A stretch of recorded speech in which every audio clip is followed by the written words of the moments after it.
ज्ञानाञ्जन शलाकया चक्षुर्मिलितं येन तस्मै श्री गुरुवे जय जय श्री राधारमण जय जय नवल किशोर जय गोपी चितचोर प्रभु जय श्री माखन चोर। भक्त भक्ति भगवंत गुरु चतुर्नाम बपुए इनके पद वंदन किए नाशे विघ्नने नारायणं नमस्कृत्यं नरं चैव नरोत्तमं देवीं सरस्वतीं व्यासं ततो जयमुदीरे। श्री लाडली लाल की जय, परम पूज्य बाबूजी बाबा की जय, देवर्षि नारद जी महाराज की जय, श्रीमन नारदीय निकुंज की जय, कुंज विहारी विहारिणी जू की जय, जय जय श्री राधेश्याम। देखिए, इससे पूर्व में क्या प्रवचन हुआ मुझे गोपाल भैया हमने कल सुनाया था। आपको पता ही होगा कि वृंदावन की एक अपूर्व एक ऐसी महात्मा रही, एक संत रही जिन्हें भगवान की प्राप्ति हुई। असंख्य भक्तों के चरित्र यहाँ कहे जा चुके होंगे, संक्षेप में कोई पर कितने अनगिनत कहे गए होंगे। कोई थोड़े में कहा गया होगा, शायद जिनका नाम भी कहीं न कहा गया हो उनका नाम भी यहाँ जरूर कहा गया होगा। इतने गर्व से कह सकता हूँ हमारे माधव जी और भक्त चरित्र के रसिया हैं। तो हमारे यहाँ भक्त चरित्र जैसे श्री राधा वल्लभ लाल के सामने भक्त चरित्र सुनाए जाएंगे तो प्रमुखता से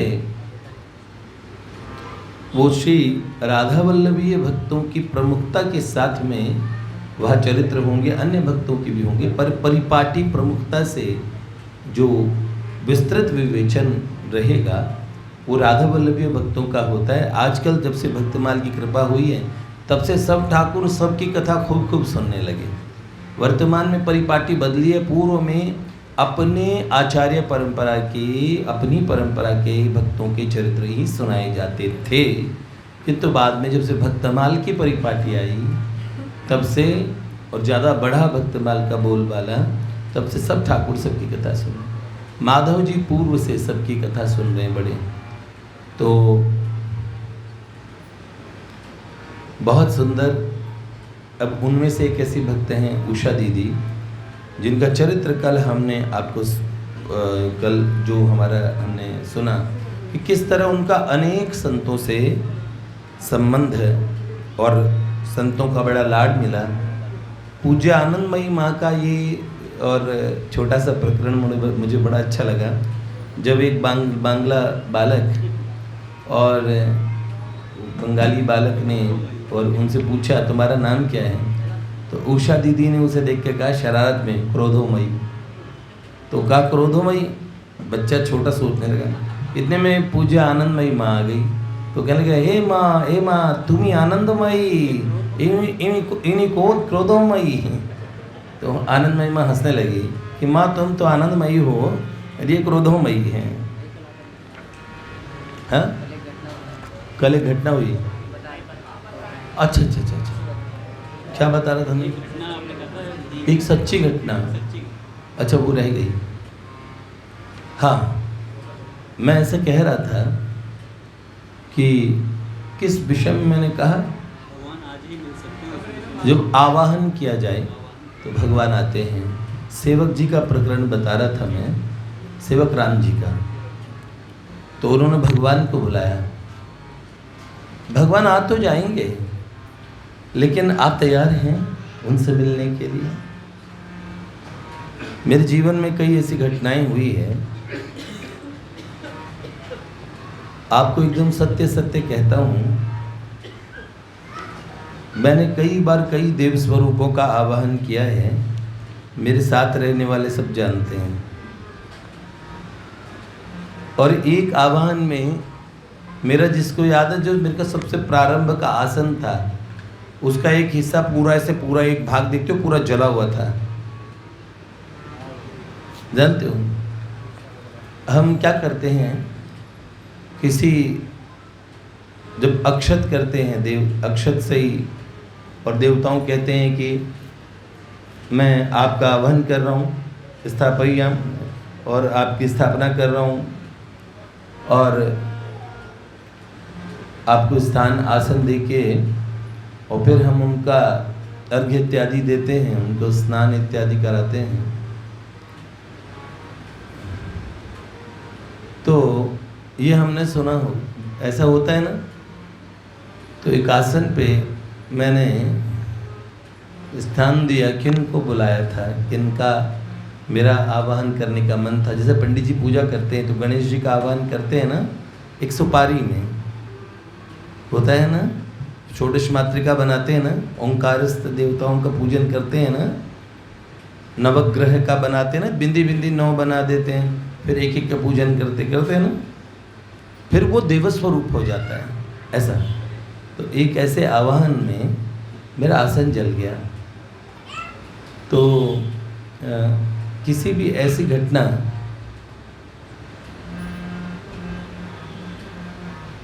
आपको देव स्वरूप का आवाहन से पहले मानसिक रूप से प्रिपेयर रहना चाहिए।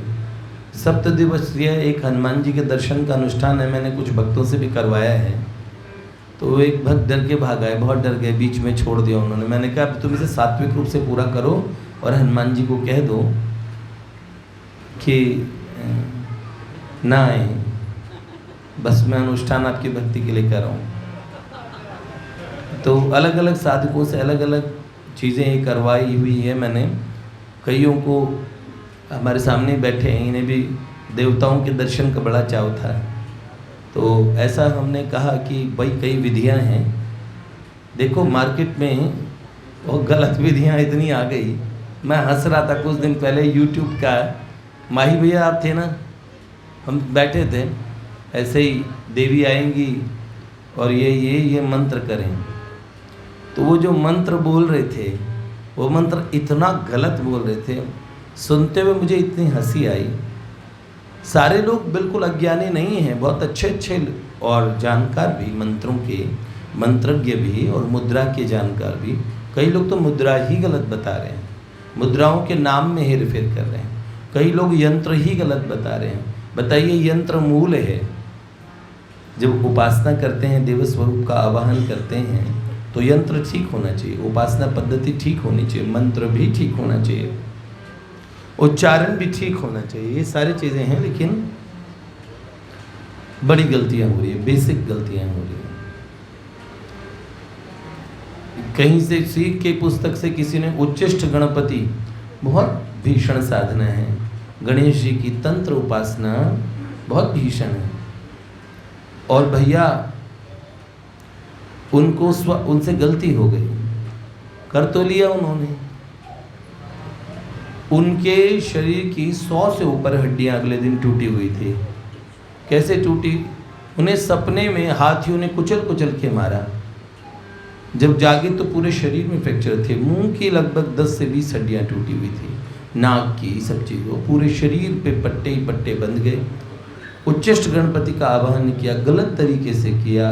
ऐसा हनुमान जी का, अब जब निरापद क्या है हमारा हनुमान चले, मंक्या जय हनुमान ज्ञान गुण सागर, जय कपीश तिहु लोक उजागर, राम दूत अतुलित बल धामा, अंजनी पुत्र पवन सुत नामा, महावीर विक्रम। इसमें अंत में क्या कहते हैं? जय जय जय हनुमान गोसाई, कृपा करऊं गुरु देव की नाम। इसमें हनुमान जी को लालच दे के बुलाते हो। हनुमान जी की प्रशंसा करोगे ना, अच्छा नहीं लगेगा, लेकिन हनुमान जी को इस लालच में बुलाते हो। हनुमान चालीसा मतलब संक्षेप रामायण के सारे ग्लिम्पसेस आ जाएंगे। आपने देखो ऐसा किया था ना, राम जी की दोस्ती कराई थी सुग्रीव से, हनुमान जी इमोशनल हो जाएंगे। हाँ देखो, तो राम जी की मैत्री, सुग्रीव और राम जी की मैत्री का प्रकरण याद आ जाएगा। पहले ही कहते हैं हनुमान जी, वर्णऊ रघुवर विमल यशु। मैं किसका यश का वर्णन कर रहा हूँ? रघुवर का। तो बात ये है, हनुमान जी को प्रेम से बुलाओगे तो ठीक है, लेकिन अगर उन्हें जबरदस्ती बुलाओगे, ऐसे मंत्र है जो देवता को आने के लिए मजबूर करते हैं, मान लो आह्वान करते हैं, तो फिर देवता अपनी ठसक में आते हैं, फिर वो आपको बताते हैं कि वो देवता हैं, देवस्वरूप हैं। खैर भगवान को तो कोई मंत्र बांधता नहीं है, एक चीज भगवान को बांधती है, क्या? वो है कह रघुपति सुनु भामिनी बाता, मानहु एक भगति करनाता, मानहु एक भगति करनाता। भगवान कहते मैं राम ही केवल प्रेम तियारा, जान ले सोई जान। तो देव स्वरूपों तक तो मंत्र चलते हैं, भगवान के मंत्र भगवान को बांधने वाले नहीं होते हैं। इसलिए भगवान तो प्रेम से ही आपके काबू में आएंगे, लेकिन देवता को अगर आप बल लगाएंगे तो फिर वो भी अपने बल पे आके बताते हैं। और कृपा करके किसी अच्छे जानकार के बिना कभी YouTube की साधना ही न करना। एक ने देवी माँ की उपासना की, आ गई यक्षिणी, उसके तोते उड़ गए। तो भैया जानते हो, ऐसे नहीं, साधना का पता होना चाहिए, सम्यक जानकारी होनी चाहिए। मुद्राएं भी गलत करने से विक्षिप्त हो जाता है आदमी। मैं ऐसे मुद्राएं जानता हूँ, हम लोगों ने कई मुद्रा, एक मुद्रा तो मैंने शायद उसको 30 सेकंड से ज़्यादा नहीं करते, मैंने वो 1.5-2 मिनट किया। अचानक मेरे सर में इतने झटका लगा और मुझे पता लगा कि मैंने इसका समय, बाद में इसका समय ड्यूरेशन देखी, कई दिन तक मैं बहुत अनईजी, बड़ा बेचैन ऐसा रहा। तो मुद्राएं ऐसी नहीं, जो क्विक इफेक्ट वाली मुद्राएं हैं, कई लोगों को हमने बताई है, करवाई भी है। यहाँ तो बहुत सारे लोगों ने, विषय ये नहीं था, फिर भी आपने देवता के आवाहन के विषय में पूछा था, तो आवाहन कैसे करना चाहिए। तो देव स्वरूप से आदर पूर्वक उनका अभिनंदन करते हुए, उनके प्रति आदर का भाव रखते हुए जब आप उन्हें बुलाते हैं विनम्र बन के, तो वो आप पे कृपा करके आते हैं। और देवता हमारे लिए पूज्य तो होते ही हैं, सही। भक्ति के योग्य एकमात्र भगवान हैं, जिन्हें लोग पंच महादेव कहते हैं, वो पंच ब्रह्म हैं। अब भगवान महादेव को देवी देवता में गिनने लगे, माँ दुर्गा को लोग देवी देवता में गिनते हैं, तो वो शास्त्र के तो बिल्कुल विरुद्ध बात करते हैं। जो माँ भगवती को और देवी कहते, देवी कहते हैं, तो वो शास्त्र का बिल्कुल भी पालन नहीं कर रहे। ना ये वेद सम्मत है, ना शास्त्र सम्मत है। माँ आदि शक्ति पंच ब्रह्मों में से ब्रह्म, अहम ब्रह्म स्वरूपिणी, मैं ब्रह्म हूँ, है? मद्दः प्रकृति पुरुषात्मकम जगत। वेद में देवी कहती है मैं प्रकृति हूँ और पुरुष भी मैं ही हूँ। वाह! जब देवी का स्मरण होता है तो देवता रूप में उनकी पूजा होती है। ठाकुर जी ही तो स्त्री रूप में, माता के रूप में है, ठीक है। तो इसीलिए देवी जो स्वर्गस्थ देवता हैं उनका भी ध्यान से आवाहन करना चाहिए। हमने उषा दीदी के चरित्र में ये बताया कि कितने कितने संतों से उनका और अनुराग संतों का रहा। पूज्य आनंदमयी माँ से बिंदु जी महाराज तक हमने सबका बताया। इसी बीच में 1946 के प्रारंभ में पंडित जय नारायण जी थे, वो अपनी 2 पुत्रियों को लेकर अम्बाला आ गए लाहौर से, और छोटी बेटी निर्मला शर्मा, उनकी बड़ी बहन सुशीला जी शर्मा जी, ये शर्मा फैमिली थी, ये आई सनातन धर्म विद्यालय में अपनी छोटी बहन का एडमिशन कराने, और सुशीला बहन जी से उस समय उषा दीदी का मिलना हुआ। दोनों एक दूसरे से बड़ी प्रभावित हुई, और फिर उसके बाद में सुशीला बहन जी को ये देश की राजनीतिक बातें, आंदोलन की कम समझ में आती थी, उन्हें तो भगवान की भक्ति की बातें समझ आती थी। और उषा दीदी देश के विषय में बहुत उनका ध्यान था, और आपस में सब विषयों पे बात होते होते जब बात का केंद्र भगवान बन गए तो बड़ा आनंद आने लगा। दोनों ब्रज की लीलाओं की, ठाकुर जी की सुमधुर बातें करती, और बातें अब उनका कौन रसिक है इन बातों को, ये जो बातें हैं, अगर इन बातों को कोई जीवन में धारण करे तो भगवान बात से भी मिल जाते। तो भैया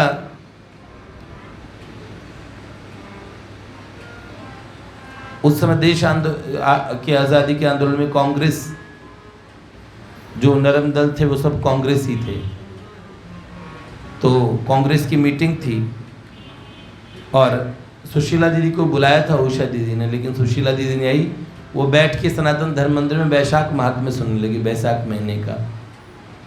तो पूछा उषा दीदी ने, आप मीटिंग में क्यों नहीं आई? तो उन्होंने कहा, मुझे भगवान के शास्त्र की बातें सुनना ये ज़्यादा अच्छा लगता है राजनीति की बातें करने की बजाय। फिर उषा दीदी समझ गई, उनका आपको पहले ही बता देना चाहिए था, तो मैं इस विषय में आपसे बात ही नहीं करती। धीरे धीरे और दोनों में घनिष्ठता बढ़ी। इसी बीच उन्हें कांदला आना पड़ गया, सुशीला दीदी और सब परिवार कांदला आ गई मुजफ्फरनगर, फिर वहाँ पे और रहने लगी। अब दोनों पहले तो बात करती थी, फिर दोनों लेटर्स लिखा करती थी। भगवान यहाँ से लेटर पोस्ट होता है, पहुँचते ही दूसरा लेटर पोस्ट होता है। आप लोगों ने पत्रों का समय देखा कि नहीं देखा है? कबूतर वाला तो मैंने भी देखा, आप लोगों की दादा पिताजी के समय क्या पता है कबूतर जाते हों।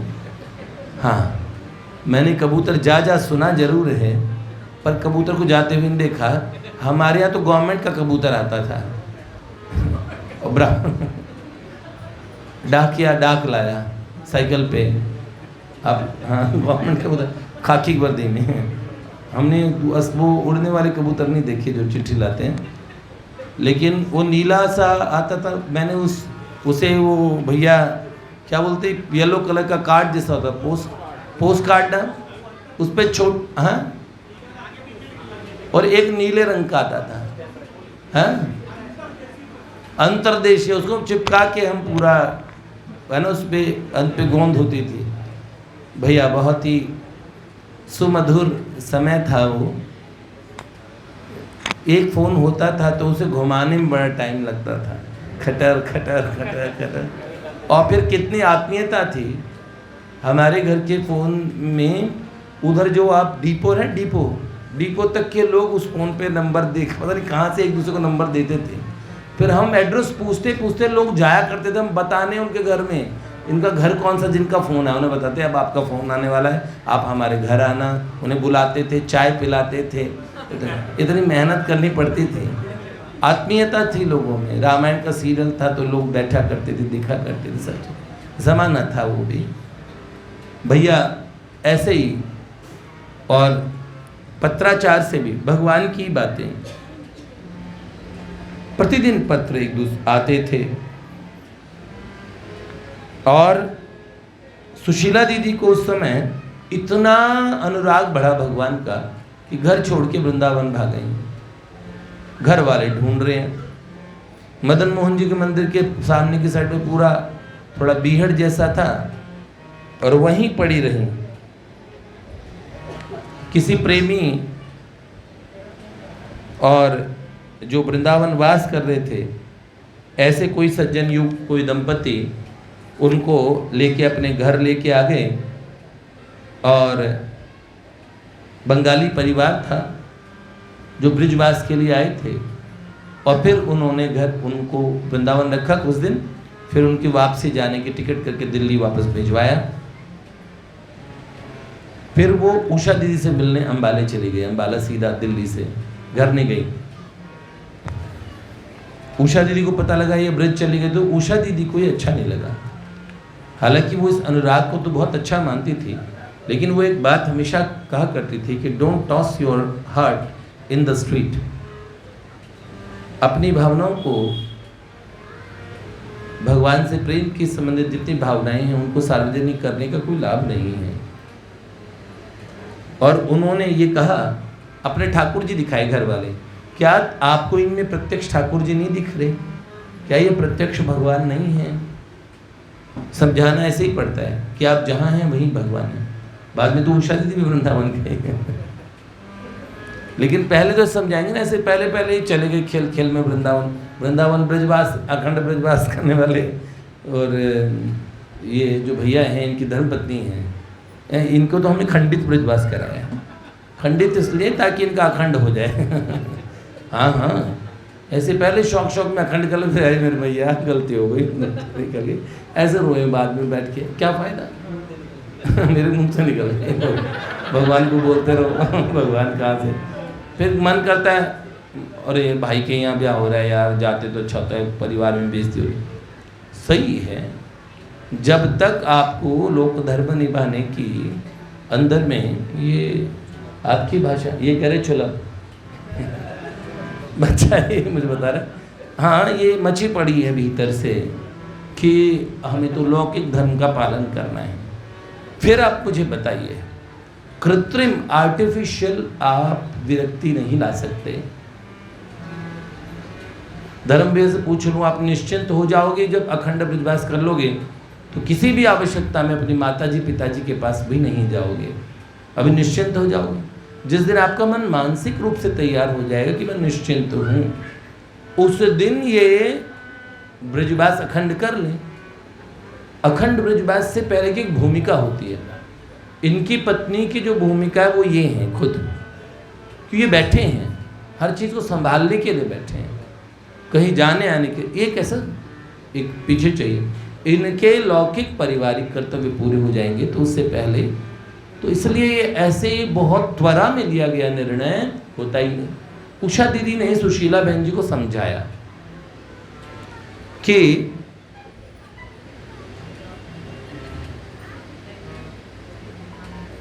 बड़ा प्रेम से कि भगवान सर्वकाल में, सब समय में हमेशा हमारे पास ही होते, तो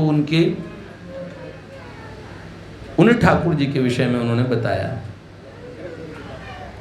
हालांकि भगवान को उन्होंने मन ही मन ये भी कहा कि मेरे प्राण तुम उन्हें अपने साथ ले गए, अच्छा किया, इससे अधिक सौभाग्य सुख और क्या होगा। उन महाभाग्यशालिनी से ईर्ष्या भी क्या।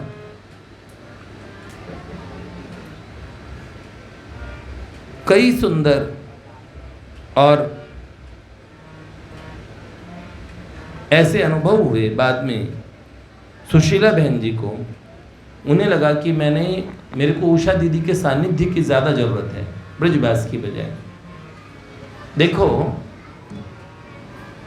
धाम में जाके भी हम जागृत रहें, भ्रमित ना हो, डिरेल ना हो जाएं, ये हमारी सावधानी बड़ी बनती है। सत्संग के नाम पे भी हमसे गड़बड़ हो सकती है। जब तक ऐसा विवेक ना आए तब तक क्या करें, अपने आचार्य महापुरुषों की वाणी ही सुनते रहें। यह सेफ है, सेफ खेलना चाहिए। आप कहीं भाव के अतिरेक में जाएं, जब और उस समय आपकी भावधारा से विपरीत कोई बात आपको सुनने को मिले, आप मानेंगे नहीं, क्योंकि आपने धामवास का निर्णय लिया, तो मानेंगे तो नहीं, लेकिन मन में क्षोभ हो जाएगा, मन क्षोभित हो जाएगा, क्षुब्ध मन हो जाएगा। तो फिर एक दिक्कत तो आई ना तो इसीलिए धामवास बड़े ध्यान से करना चाहिए। एक छोटी सी घटना सुना के समापन करता हूँ। दीदी का और स्वयं के व्यक्तित्व में ठहराव था, तो उन्होंने जो भी उनके संपर्क में आए उनके जीवन में ठहराव लाने का प्रयास किया। एक बार क्या हुआ, एक बार तो उनको अंबाला के सनातन धर्म मंदिर वाले एक पंडित जी ने कहा, लगन पत्रिका देखी, कहा लाली तू जहां भी जाएगी वहां जंगल में भी रहेगी तो भीड़ पूरा समूह तेरे पास खिंचाएगा। ये होता है, महापुरुष एकांत में भी चले जाएं तो उनके पीछे लोग मैग्नेट की तरह आ जाते हैं।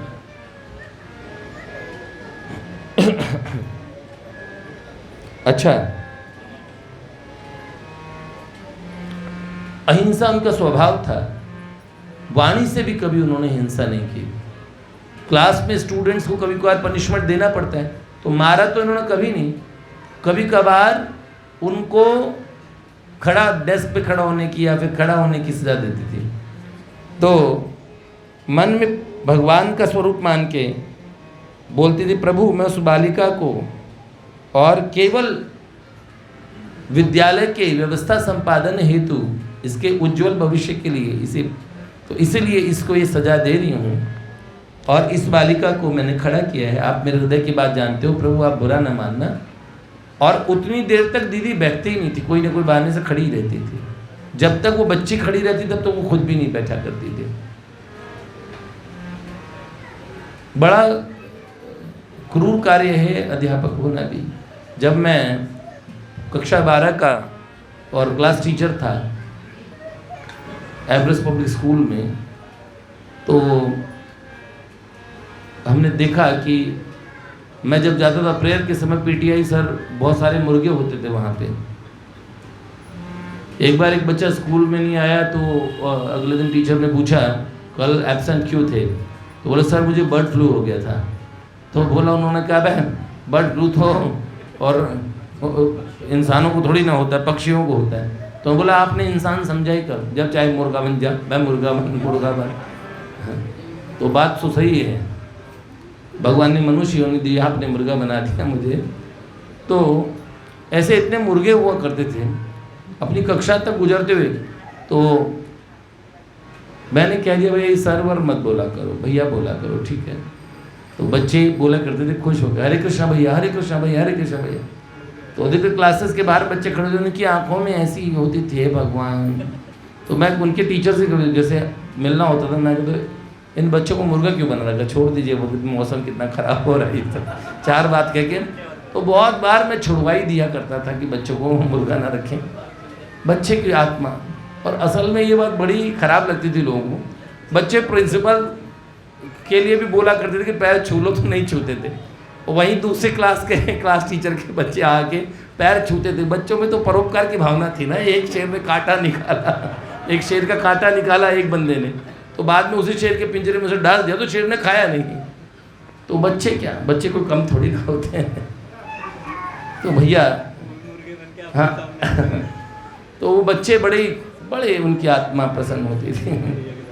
तो ऐसा समय मैंने बहुत देखा है अध्यापक बन के भी।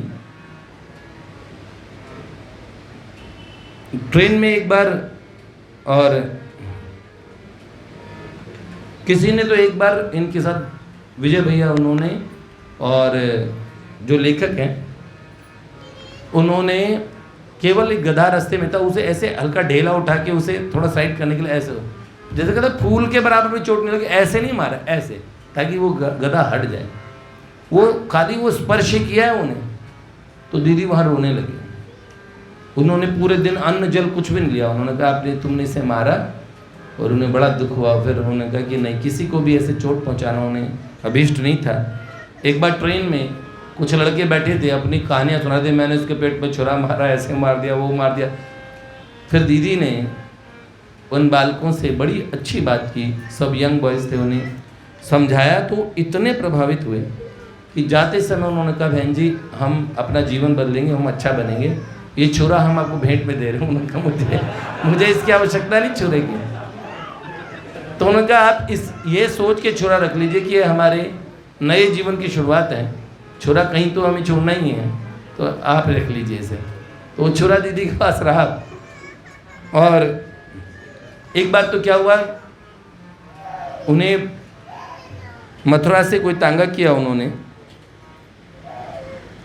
और वृंदावन की तरफ जा रही थी। तो उसी बीच उन्होंने देखा दीदी बड़ी भावुक हो गई। एक ऐसा दृश्य था,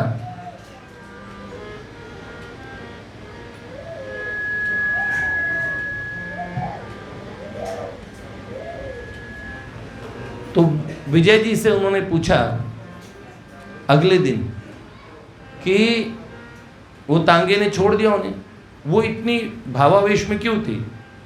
तो उन्होंने विजय जी से कहा उस घोड़े का पता करो जो कल तांगे में जुता था। तो उन्होंने पता किया ऐसे रंग का घोड़ा वो तांगे जहाँ से किया था, तांगे वाले को जानते हो? हाँ, लोगों ने कहा हाँ वो तांगे वाले, क्योंकि तांगे सीमित ही थे, बहुत ज़्यादा तांगे नहीं होते थे। तो उन्होंने कहा हाँ वो तांगे वाला, पर उन्होंने कहा साहब आज तो वो तांगे वाला नहीं आ सकता, और उसका जो वो घोड़ा है वो मर गया, स्वस्थ था बिल्कुल, लेकिन रात में उसने प्राण छोड़ दिया।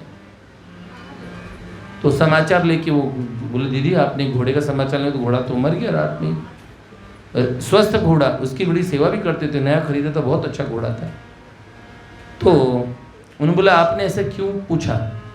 तो उन्होंने बताया कि उस घोड़े की जो आत्मा थी जब मैं बैठे तो करबद्ध प्रार्थना करने लगी कि किसी कारण से इस नीच योनि में मेरा जन्म हुआ है। तो उस आत्मा ने, प्रज्ञा जागृत आत्मा थी, ऐसे जैसे सुषुप्त कुत्ते की आत्मा है, तो सुषुप्त पड़ी हो कुत्ते को क्या पता, कुत्ता हूँ तो कुत्ता ही हूँ भैया। अगर शीशे में अपना भी मुंह देख लेगा तो पहचानेगा नहीं, भौंकने लगेगा अपने पे, जानते हो कुत्ता है बेचारा। पर उस घोड़े की आत्मा जागृत रही होगी, किसी कारण से, किसी पाप कर्म से कोई अच्छी आत्मा घोड़े जैसी योनि में आ गई होंगी।